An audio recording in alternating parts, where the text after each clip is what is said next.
प्रकार से परिभाषित कर सकते हैं? प्रत्येक दोलन गति,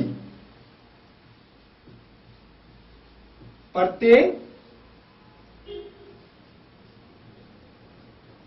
दोलन गति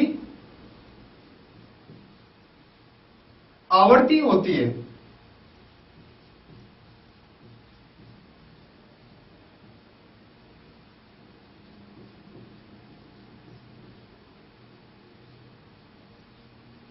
यह हमें याद रखना है कि प्रत्येक जो दोलन गति होती है वो आवर्ती गति होती है, लेकिन आवर्त गति दोलन नहीं होती है। लेकिन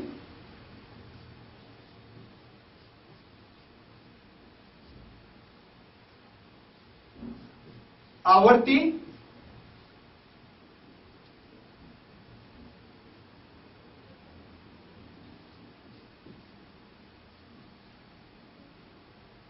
आवर्ती दोलन नहीं होती है।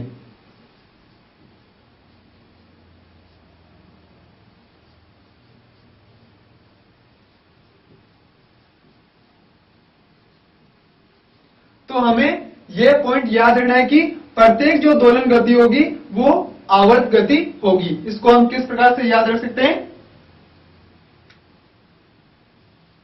2a, ये इसके लिए याद रखने का तरीका है। 2a मतलब दोलन होगा वो हमेशा आवर्त गति होगी, इसका अपोजिट या इसका विपरीत नहीं होगा। तो हमको 2a से इसको याद रखना है कि दोलन गति आवर्त गति होगी, इसका अपोजिट नहीं हो सकता।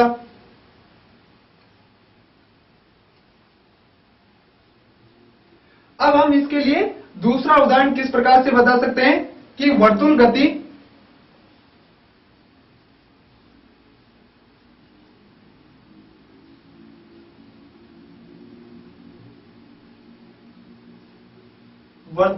भी, वर्तुल का मतलब जब हम वर्ताकार के लिए किसी पिंड पर पत्थर बांधकर जब उसको घुमाएंगे तब उसकी गति किस प्रकार होगी? तो प्रत्येक वर्तुल गति होगी, वर्तुल गति भी आवर्ती होती है।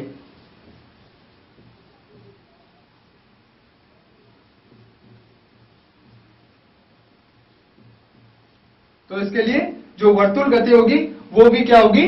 आवर्ती होगी, परंतु दोलनी नहीं, परंतु दोलनी नहीं हो सकती।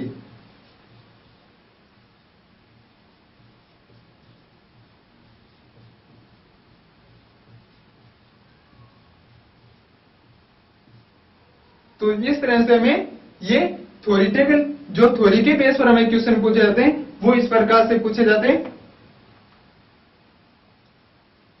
कि दोलन गति आवर्ती गति होती है और जो वर्तुल गति होती है वो आवर्ती होती है, परंतु दोलनी नहीं हो सकती। तो ये हमें थ्योरी के पॉइंट पूछे जाते हैं कई बार कि इसमें से कौन सा कथन सत्य है या असत्य है। तो हमें इस प्रकार से ये याद रखना है और इसी के आधार पर हमें बताना है कि सत्य कौन सा और असत्य कौन सा है।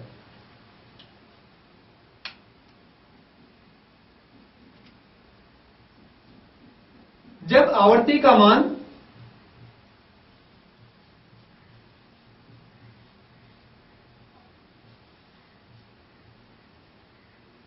कम होता है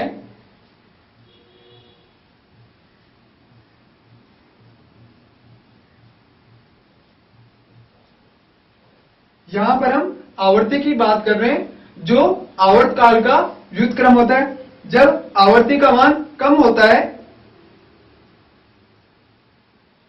तो दोलन होते हैं।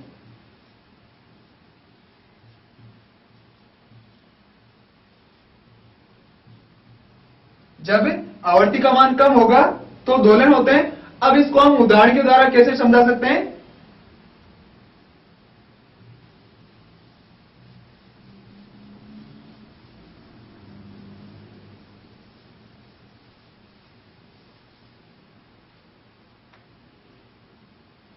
इसके लिए उदाहरण का हम